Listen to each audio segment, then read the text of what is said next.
사랑이, 모든 것은 다 사랑이 이긴다, 이런 제목으로 말씀을 나누고자 합니다. 이 세상에 사랑이 없다면 우리 세상은 어떻게 될까요? 아마 저 자연에 그냥 뛰어노는 사자나 맹수들처럼 힘 있는 사람들이 힘 약한 사람들을 압박하고 겁탈하고 있는 재산을 다 빼앗고 그렇게 살아갈 것입니다. 그럼 결국은 세상이 질서가 없이 무질서하게 결국은 망하는 그런 삶으로 끝나버리게 될 것입니다. 그래서 하나님께서 우리에게 사랑을 주셨는데 사랑이 가장 중요한 우리의 삶의 가치다는 것을 말씀해 주고 있는 것입니다. 기독교 신앙의 가장 큰 미덕은 바로 사랑입니다. 하나님께서 인간의 모든 죄를 다 사하시기 위해 독생자 예수님을 이 땅에 보내주셨고 우리의 죄를 다 사하시고 또 우리에게 아바 아버지라고 부를 수 있는 그런 특권을 주셨습니다. 이 모든 것이 하나님께서 우리를 사랑하시기 때문에 그렇게 우리에게 예수님을 보내주시고 아바 아버지가 되어 주신 것입니다. 그러므로 세상에서 가장 큰 축복은 예수님을 믿고 구원받은 것이며 그 다음에 기독교 신앙의 근본이요 본질인 사랑으로 충만하여 한평생 하나님의 사랑을 안고 사랑을 실천하며 사랑을 나누며 살아가는 것임을 믿으시기 바랍니다. 이 험한 세상에 우리가 누군가의 힘이 되고 다리가 되어주고 그들의 어려운 사람을 손을 잡아주고 또 우리가 힘들고 어려울 때 다른 사람들이 우리의 손과 발이 되어주고 힘이 되어준다면 이 세상은 정말 행복하게 아름답게 살아갈 수 있는 세상이 될 것입니다. 우리가 그렇게 살아가기 위해서는 예수 그리스도의 마음을 우리가 닮아야 되는데 예수 그리스도의 마음을 닮아가기 위해서는 첫째, 우리가 겸손하고 긍휼한 마음을 가져야 된다. 겸손하고 긍휼한 마음을 가져야 된다. 예수님께서 이 땅에 오셔서 우리를 위해서 낮은 곳에 낮추시고 또 낮추시고 자신의 천국 보좌를 다 버리고 이 땅에 오셔서 스스로 낮아지고 자기를 비우시고 심지어는 자기가 예수님께서 하나님의 독생자 자녀라는 것을 아들이라는 것을 다 버리시고 자기를 완전히 비우고 자기를 비하하는 정도로 비우시고 우리를 위해서 십자가를 지신 것입니다. 그 겸손함, 그 긍휼함을 우리가 닮아가야 됩니다.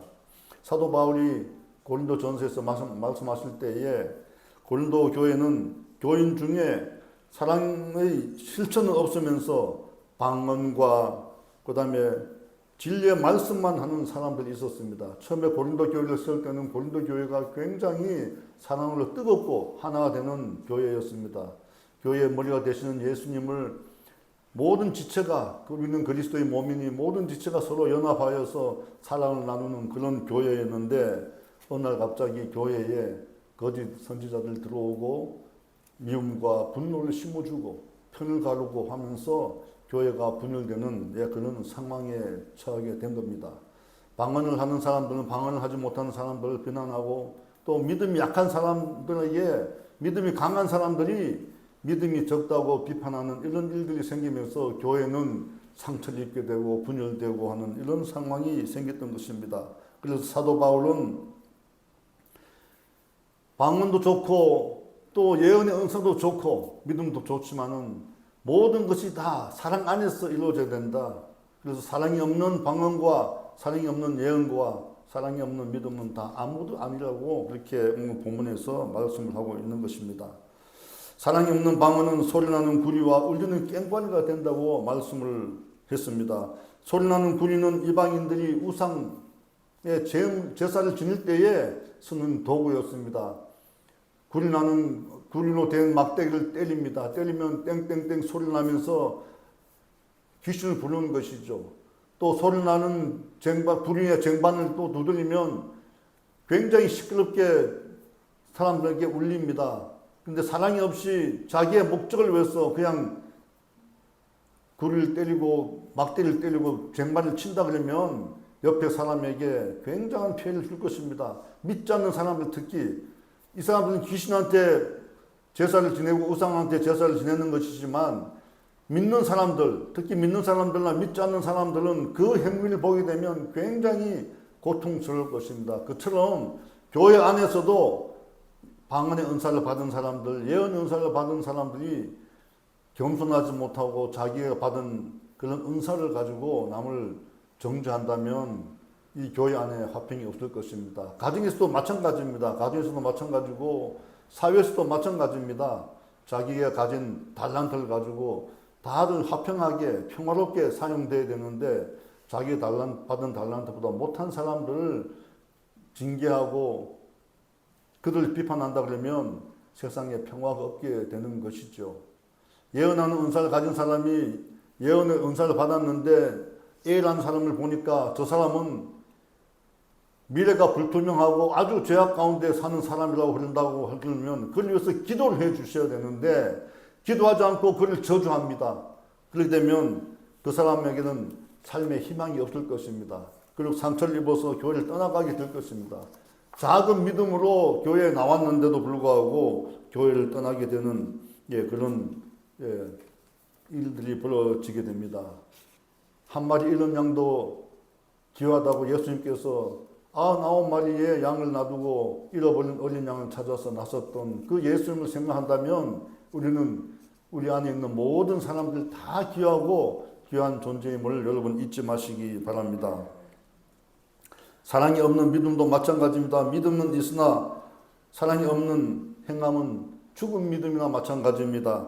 야고보서 2장 15절에서 17절에 만일 형제나 자매가 헐벗고 일용할 양식이 없는데 너희 중에 누구든지 그에게 이르되 평안히 가라 덥게 하라 배부르게 하라 하며 그 몸에 쓸 것을 주지 아니하면 무슨 유익이 있으리요.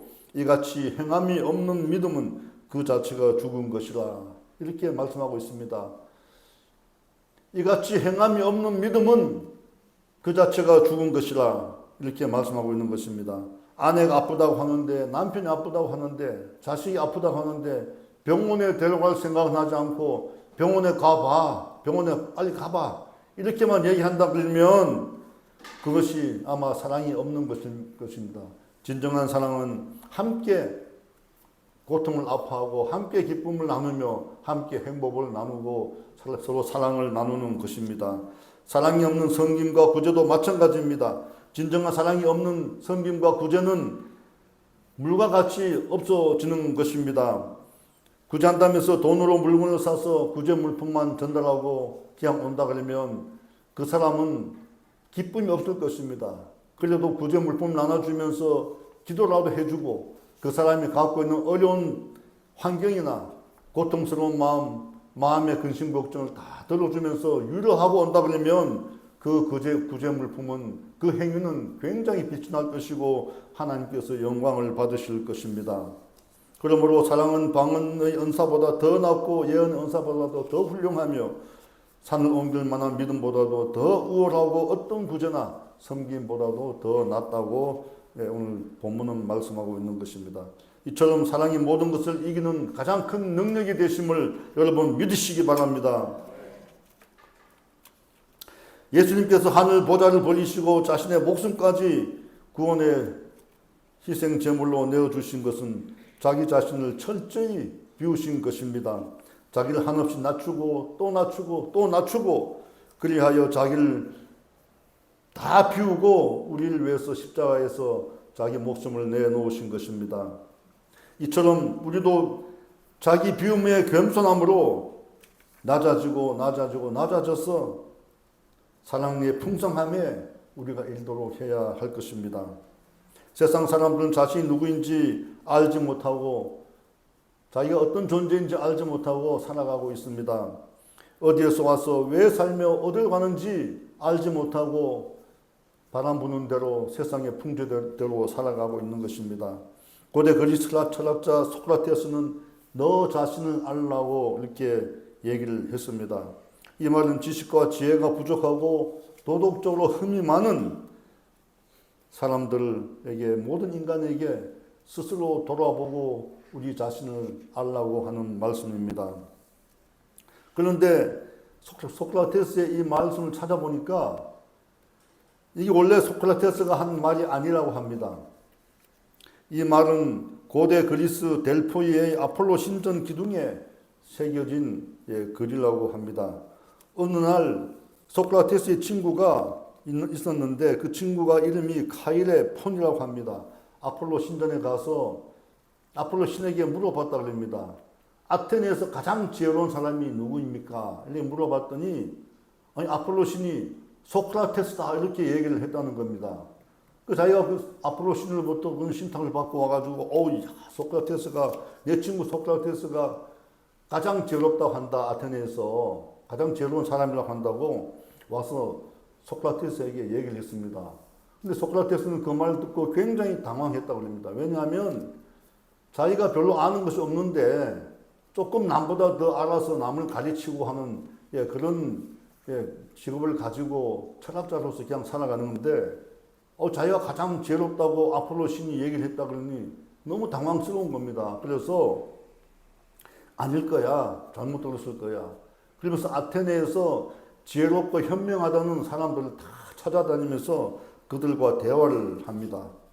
소크라테스는 그들과의 대화 속에서 다음과 같은 두 가지 사실을 깨달았다고 합니다. 첫째는 사람들이 잘 알고 있다고 생각하는 것을 사실은 제대로 알지 못하고 있다는 것입니다.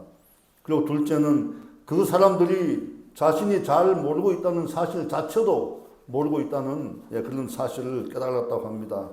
결국 소크라테스는 친구가 받아온 아폴로 신의 그 답변을 최소한 소크라테스는 자신이 잘 모른다는 그 사실을 알고 있다. 그래서 소크라테스가 현명하다, 지혜롭다 이렇게 얘기를 했다는 것을 깨닫게 됩니다. 그래서 소크라테스는 학문에 더 정진했고 너 자신이 아무것도 모른다는 것을 알라는 의미로 사람들에게 그렇게 얘기를 했다고 합니다. 중국의 공자도 모르는 것을 모른다고 함이 곧 알미다 이렇게 얘기를 했습니다. 그렇습니다. 여러분, 사람은 많은 지식을 가지고 있다 하더라도 그 지식은 인간의 경험을 통해서 생겨난 아주 작은 것에 불과합니다. 유일한 지혜자이신 영원한 하나님, 하나님의 무한하시고 영원하신 그 지혜는 극히 먼지와 같이 작은 것입니다. 그러므로 우리가 지혜롭다고 또 하나님으로부터 받은 은사를 자랑하거나 또 남을 비판하거나 비난하는 일에 사용해서는 절대 되지 않을 것입니다. 그러므로 우리는 부족하고 연약함을 알고 참 진리요 유일한 지혜자이신 창조주 하나님께 나아가 나는 아무것도 아닙니다. 나는 아무것도 아닙니다. 주여 나를 불쌍히 여기소서. 나를 불쌍히 여기소서.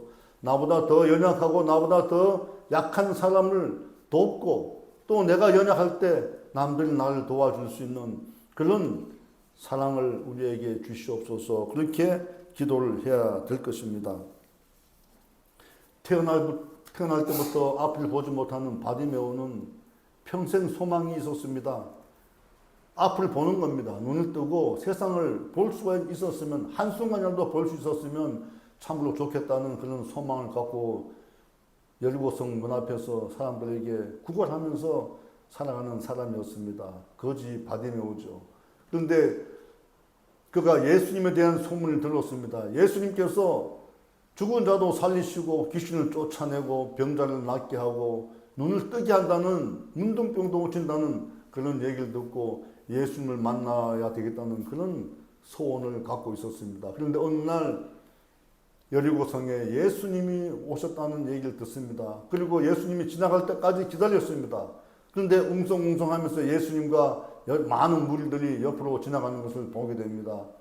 그래서 바디메오는 큰 소리로 외칩니다. 다윗의 자손 예수여, 다윗의 자손 예수여, 나를 불쌍히 여기소서, 불쌍히 여기소서 그렇게 외칩니다. 그때 예수님께서 그 말을 듣고 그를 불러서 그의 눈을 떠주게 합니다. 여러분, 바디메오가 한 일이 무엇입니까? 다윗의 자손 예수여 나를 불쌍히 여기소서 불쌍히 여기소서 그 말밖에 한 일이 없습니다. 나는 아무것도 아닙니다. 주여 나를 도와주시옵소서. 나는 아무것도 아닙니다. 나를 도와주시옵소서. 그 말을만 했는데 그는 눈을 뜨게 된 것입니다. 성도 여러분, 나는 아무것도 아니라는 그런 겸손함과 긍휼함을 베풀어 달라고 기도할 때에 하나님께서 비로소 그때 일을 하시고 우리의 도움 되시고 우리에게 능력이 되신다는 것을 여러분 잊지 마시기 바랍니다. 하나님께서는 말씀으로 세상을 창조하셨습니다. 예수님께서도 말씀으로 병을 고치시고 귀신을 쫓아내셨습니다. 여러분도 말을 통해서 여러분에게 다가오는 귀신과 병마를 쫓아낼 수가 있는 것입니다. 소망을 잃는 사람들에게 여러분 말로 그들에게 희망과 소망을 줄 수가 있는 능력 가진 사람들입니다. 그러므로 이분을 통해서 절대로 부정적인 얘기, 남을 비난하거나 비판하거나 하는 얘기, 상대방에게 슬픔과 비통함을 주는 그런 얘기를 하지 마시기 바랍니다. 창세기 1장 1절에 태초에 하나님이 천지를 창조하시니라고 말씀하고 있습니다. 땅이 혼돈하고 공허하며 흑암이 깊음이 있을 때에 하나님의 영은 수명을 운행하시면서 말씀으로 선포하시게 됩니다. 창세기 1장 3절에 빛이 있으라 하시니 빛이 있었다고 성경은 기록하고 있습니다. 창세기 1장 6절에 물 가운데 궁창이 있어 물과 물고 나뉘라 하시니 그대로 됐다고 궁창이 물 아래 위와 물과 밑에 물로 나눴다고 하는 것을 성경은 기록하고 있습니다. 이처럼 하나님께서는 천지를 말씀으로 창조하셨습니다. 어떤 사람이 어떤 지혜자가 말로서 빛을 창조하실 수 있겠으며 하늘과 땅을 만들겠습니까? 열국의 아버지요 복의 근원이 되는 아브라함도 그 옛날 자기가 살던 고향에서는 굉장히 지혜가 있고 지식이 있는 사람이었습니다. 아브라함이 살던 갈대아 우르는 수메르 문명의 중심지요. 당시 최고의 문명을 구가하던 세계에서 가장 큰 도시였습니다. 거기에서 아브라함은 과학과 지식, 학문 이런 최고의 수준의 그런 학문과 문화를 배우고 익히고 있었습니다. 바벨탑 사건 이후에 우상 숭배가 극심하여 하나님께서 아브라함이 갖고 있던 야훼 신앙, 아브라함은 그나마 나름대로 하나님에 대한 간절한 소망과 야훼 하나님의 유일한 믿음을 갖고 있었던 사람 중에 한 사람이었습니다. 하나님께서 그를 택해서 우상 숭배가 심각하게 만연되어 있는 갈대아 우를 떠나라고 그렇게 말씀하셨고 아버지 데라와 함께 조카 롯과 함께 고향을 떠나게 된 것입니다. 만약에 아브라함이 교만하게 하나님 말씀에 순종하지 않았다면 아브라함은 복의 근원이 될 수 없을 것이고 열국의 민족의 아버지가 될 수 없었을 것입니다. 그는 성경에 기록되지도 않았을 것이고 그 이름은 우리가 알지 못하는 보통 평민으로 그냥 살게 되었을 것입니다. 이스라엘 민족을 출애굽시킨 위대한 지도자 모세는 애굽 왕궁에서 40년간 살았던 사람입니다. 당시 모세가 살던 그 당시 애굽은 여러분 다 아시지만 피라미드까지 오래전에 만든 아주 과학 문명이 기하학이 발달된 그런 나라였습니다. 나일강에서 매년 홍수가 나면 땅이 없어지고 홍수의 퇴적물이 쌓이는 그 땅을 다 측량해서 다 정확하게 분배할 정도로 그 정도로 기하학과 수학이 발달한 그런 나라였습니다. 정치학도 발달했죠. 또 수사학, 말로 사람을 설득하는 이런 것도 발달된 그런 나라였습니다. 그 다음에 세계 강국인이 군사력도 뛰어났습니다. 모세는 군사 능력과 말하는 재주와 또 과학 문명의 모든 것을 다 습득하고 왕궁에서 자랐던 왕자였습니다. 그러나 그가 40년간 사람을 죽임으로 말미암아 광야로 도망쳐 40년간 외롭고 홀로 살 때에 그는 모든 것을 다 버렸습니다. 낮아지고 40년간 아무런 대화할 수 없는 사람들 가운데 홀로 고독하게 지내다 보니 그 옛날 말 주변이 좋았던 그 말도 어눌해지고 그 옛날 배웠던 과학 문명도 다 잊어버리고 한없이 연약하고 약한 존재로 그렇게 되어 버렸습니다. 그때 하나님께서 연약하고 낮아진 모세를 80세에 불러서 위대한 민족의 지도자로 삼았던 것을 여러분 보게 됩니다. 하나님께서 모세에게 나타나서 애굽에 가서 내 백성을 애굽에서 출애굽시키라고 했을 때 모세는 뭐라 그럽니까? 오 주여, 나는 본래 말을 잘 하지 못한 자이니다. 주께서 주의 종에게 명령하신 후에도 역시 그러하니 나는 입이 뻣뻣하고 혀가 둔한 자이니다 라고 말을 했습니다. 모세는 40년간 광야에서 지내면서 형편없이 나약하고 무능해진 자신을 알게 됩니다. 모세가 과거에 뛰어난 지식과 학문적 소양을 가지고 있다 하더라도 모세의 과거는 아무런 도움이 되지 못했던 것입니다. 하나님의 일을 하는 데는 모세의 과거의 경력과 과거의 그런 지식은 아무런 소용이 없었던 것입니다. 오히려 백성을 사랑하는 그런 마음과 하나님께서 주시는 능력이면 충분했던 것입니다. 하나님께서 모세가 못한다 할 때 무엇을 줬습니까? 지팡이 하나를 던져줬습니다. 지팡이. 모세는 그 지팡이를 들고 있을 때에 하나님께서 지팡이를 통해서 권능을 베푸시고 모세를 위대한 지도자로 만들어 주신 것입니다. 여러분, 우리가 가진 것이 없습니다. 가진 것이 부족합니다. 다른 사람들보다 뛰어나지 못합니다. 그러나 하나님을 의지하고 하나님께 주여 나는 아무것도 아닙니다. 나를 도와주십시오 하게 된다면 하나님께서 우리에게 무한한 능력을 주신다는 것을 여러분 깨달으시고 잊지 마시기 바랍니다. 사랑의 마음은 내가 낮아지고 정말 겸손해질 때 비로소 하나님께서 우리에게 주시는 선물이라는 것을 잊지 마시기 바랍니다. 이사야 55장 8절에서 하나님이 이렇게 말씀하십니다. 이는 내 생각이 너희의 생각과 다르며 내 길이 너희의 길과 다릅니다. 이렇게 말씀하고 있습니다. 우리 생각에는 우리가 너무나 연약해서 아무런 쓸모없는 존재같이 보이지만 또 내가 가진 것이 너무 없어 남을 도와줄 수 있는 능력이 없다고 생각하겠지만 나는 내 마음에 사랑이 별로 없어. 그러면서 남에게 사랑을 베풀 수 없어. 이렇게 말할지 모르겠지만 하나님께서는 그 사람을 바라보는 생각이 우리와 전혀 다르다는 것을 여러분 믿으시기 바랍니다. 우리가 연약할 때 오히려 강하게 우리를 일으켜 세워주시고 우리를 사용하신다는 것을 여러분 믿으시기 바랍니다. 그럴 때 하나님께서 비로소 우리에게 힘을 주시고 능력 주시고 우리를 하나님의 위대한 사람으로 사용하게 될 것입니다. 그러면 우리가 서로 사랑하며 행복하게 사랑을 실천하며 살아가기 위해서는 지혜와 지식과 능력이 무한하신 하나님을 전적으로 신뢰하고 하나님께서 주신 사랑에 순종하며 우리도 그 사랑을 전파하며 살아가야 될 것입니다.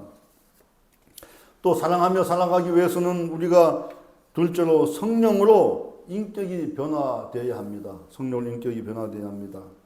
사도행전 1장 4절에서 5절은 이렇게 얘기를 하고 있습니다. 사도와 함께 모이사 그들에게 분부하여 이르시되 예루살렘을 떠나지 말고 내게서 들은 바 아버지께서 약속하신 것을 기다리라. 요한은 물로 세례를 베풀었으나 너희는 몇 날이 못되어 성령으로 세례를 받으리라 하셨느니라. 아멘.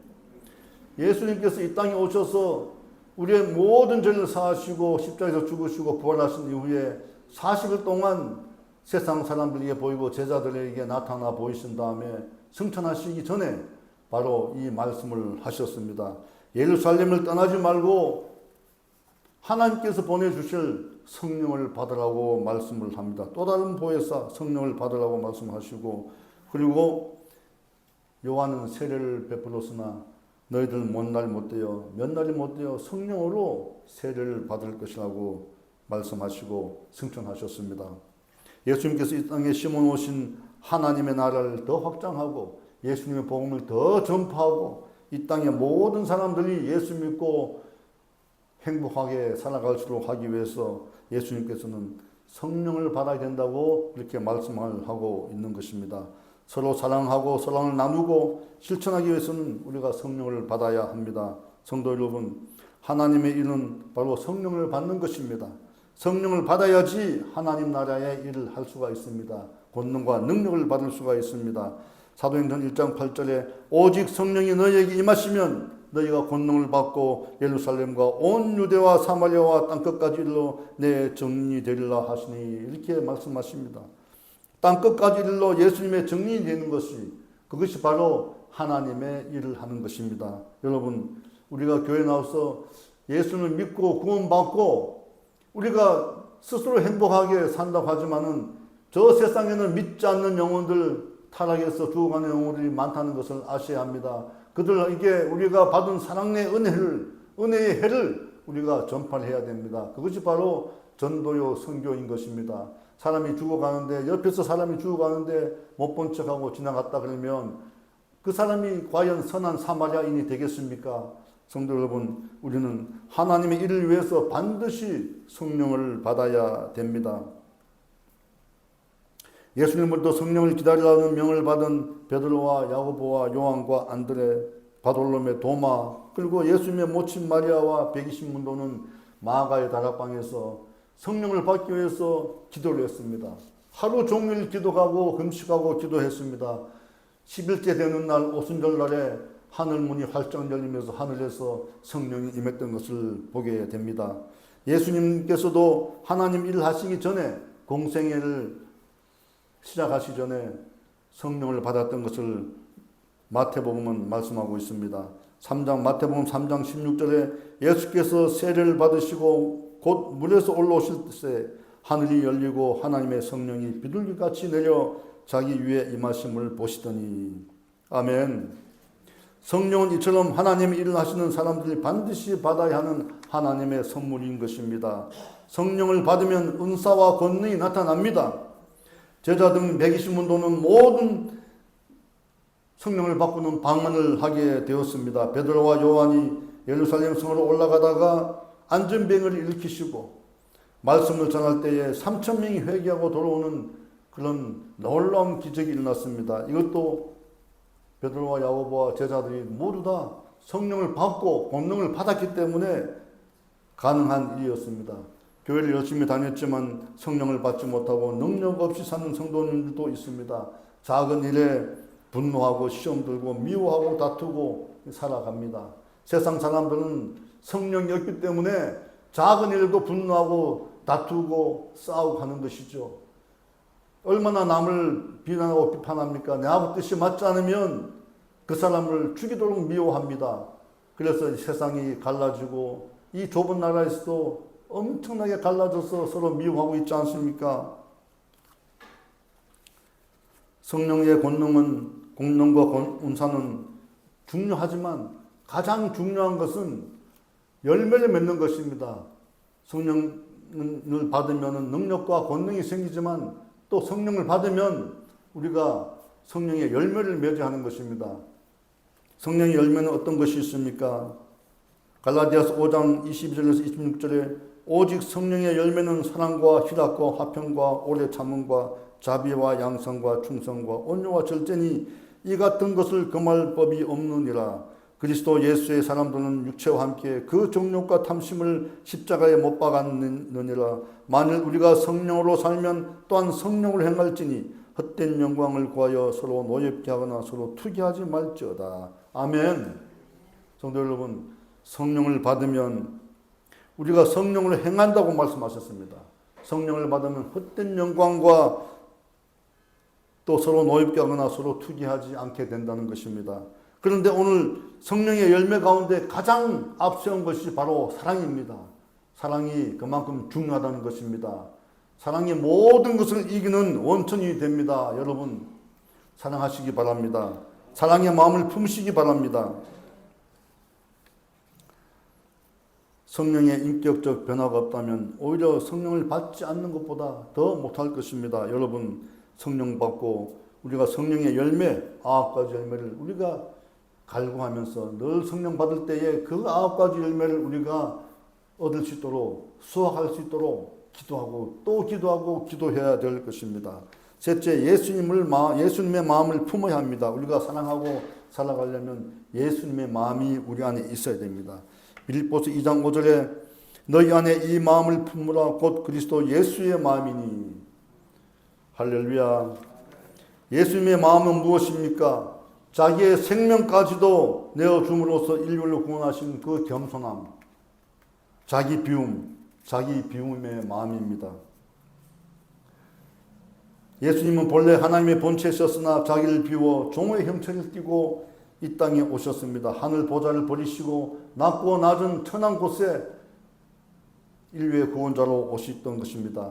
베들레헴의 말구에서 태어나셨습니다. 오직 저로 물들어 영원히 죽을 수밖에 없는 세상 사람들을 구하기 위해서, 인간을 구원하기 위해서 천국의 보좌를 다 버리고 낮고 낮은 모습으로 이 땅에 오셔서 사랑과 겸손으로 세상 사람을 섬기다가 십자가에서 모든 죄를 청산하시고 하늘나라로 올라가셨습니다.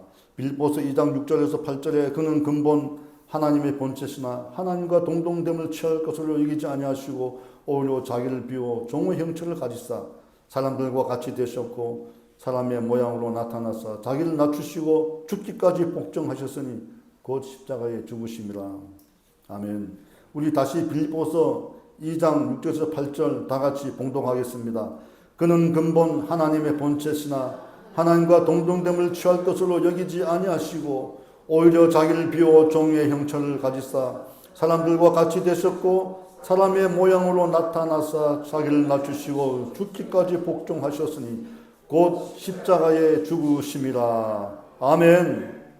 그러므로 성도는 늘 겸손히 행하시고 또 사랑을 실천해야 할 것입니다. 그러면 하나님께서 우리의 필요를 아시고 다 채워주시는 것입니다. 1885년 4월 15일 날 언더우드 선교사와 함께 재물파항에 첫 발을 내디딘 감리교 아펜젤러 선교사가 있습니다.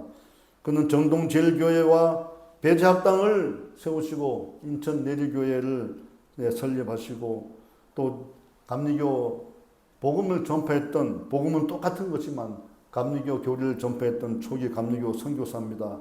후학을 양성하는데 굉장한 길을 공헌을 했던 사람 중에 한 사람입니다. 그런데 그가 어느 날 갑자기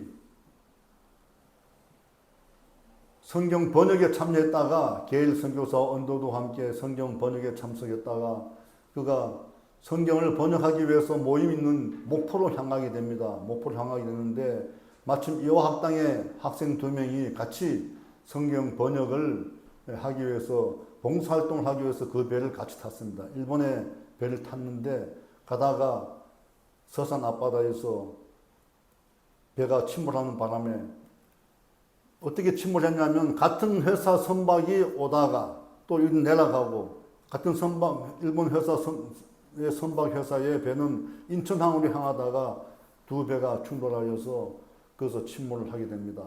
아펜젤러 선교사는 자신이 먼저 탈출할 수 있었지만은 배에서 내려올 수 있었지만은 그 여학생 둘 제자를 그냥 버려두고 나올 수 없어서 그들을 구원하기 위해서 구출하기 위해서 끝까지 남아 있다가 배와 함께 침몰이 됐습니다. 그의 유해는 찾을 수 없었습니다. 그래서 아마 그 배와 함께 그 배 차가운 배 그 바닷물에 잠겨 있을 것입니다. 지금 양화진 묘역에 가면 아펜젤러 선교사의 묘소가 있는데 그 묘소에는 아펜젤러 선교사의 유골이 없습니다. 이처럼 사랑은 자기 희생을 통해서 이루어지는 것입니다. 여러분, 사랑을 실천하기 위해서는 나의 겸손함과 나의 비움과 나의 희생이 있어야 될 것입니다. 그렇지 않고는 여러분 사랑을 실천할 수 없습니다. 예수님께서 우리를 위해서 자기의 모든 영광을 다 버리고 죽기까지 하셨던 것을 우리가 기억하시고 예수님의 사랑을 배워서 우리가 함께 예수님의 마음을 품고 우리가 살아가야 될 것입니다. 고린도전서 13장 13절은 이렇게 말씀을 하고 있습니다. 여러분 다 같이 봉독하겠습니다. 그런즉 믿음, 소망, 사랑 이 세 가지는 항상 있을 것인데 그 중에 제일은 사랑이라. 할렐루야. 아멘. 그러므로 우리는 하나님께서 독생자 예수님을 우리를 위해 내어주신 그 사랑의 본을 받아서 서로 사랑하며 겸손하게 하고 서로 섬기며 살아가야 할 것입니다. 사랑 앞에서는 모든 것이 다 녹아내립니다. 사랑의 훈풍이 불면 추운 겨울의 얼음도 녹아내리는 것입니다. 사랑이 식어가는 시대에 우리가 구할 것은 사랑입니다.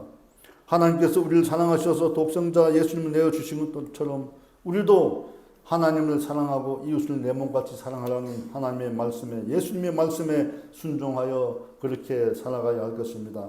세상은 너희 것으로 편을 가르고 다투고 시기하고 불신하고 괴롭히지만 우리의 믿는 사람들은 이 같은 세상 풍조에 휩쓸려서는 안 될 것입니다. 서로 사랑하고 존중하고 서로 돕고 나눠주며 살아가야 될 것입니다.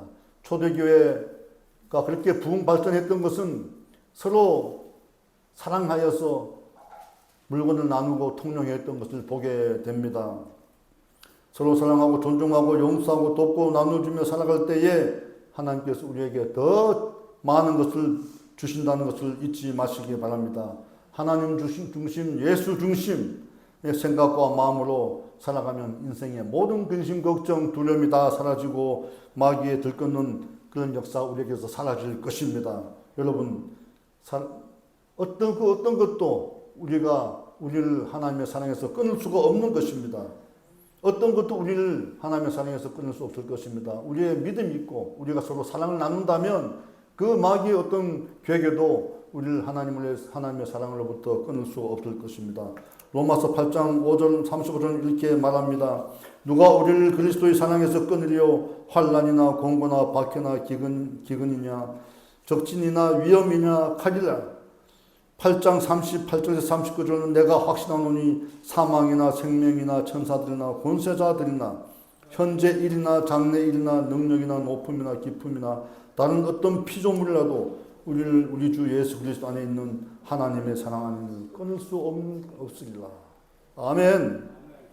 그러므로 믿는 사람들은 두려워하지 말고 사랑의 마음을 품고 살아가야 합니다.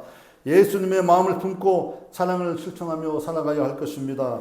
각자 주님 안에서 부르심을 받은 대로 주님께서 주신 달란트대로 그렇게 사랑하면서 자신의 사명을 감당하면 이 세상은 평안을 유지할 것이고 행복하게 우리가 살 수 있을 것입니다.